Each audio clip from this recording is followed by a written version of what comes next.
If North Korea decides to fire the Musadan missile, which they have threatened to, which people have been following, it would really be one more unnecessary, unfortunate, unwanted contribution to an already volatile, potentially dangerous situation.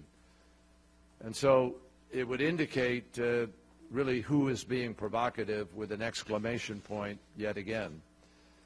Our preference would be to get to talks.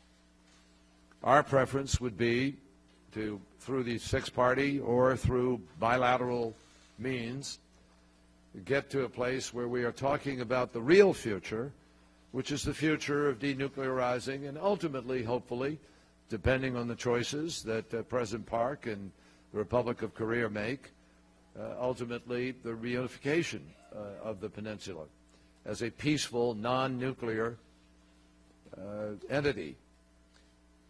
So it's up to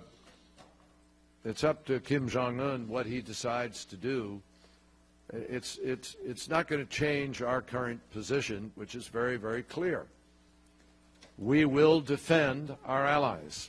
We will stand with South Korea, Japan, and others against these threats, and we will defend ourselves. And Kim Jong-un needs to understand, as I think he probably does, what the outcome of a conflict would be. Our hope is that we can get back to talks. Now, you asked what would the conditions of those talks be? Very simple.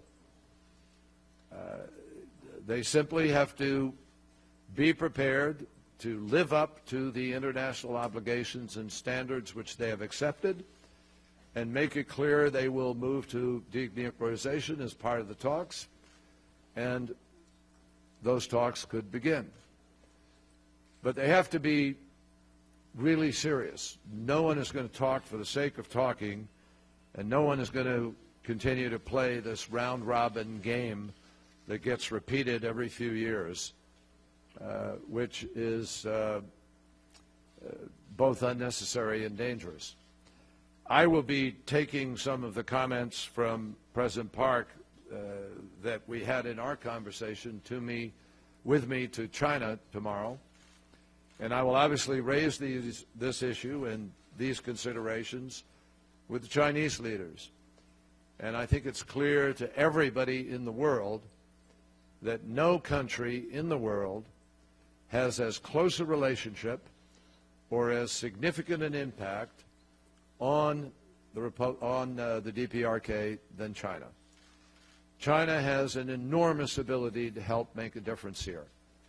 And I hope that in our conversations when I get there tomorrow, we'll be able to lay out a path ahead that can defuse this tension, that can allow the people of the North and the South and other people in the world to recognize that people are moving this in the right direction, which is towards negotiations and towards a reduction in the current level of tension. And that's our hope. But those are the conditions of talks. We are prepared, providing the North is prepared, to do what it knows it has to do, which is live up to international obligations and move towards a serious negotiation about denuclearizing the peninsula.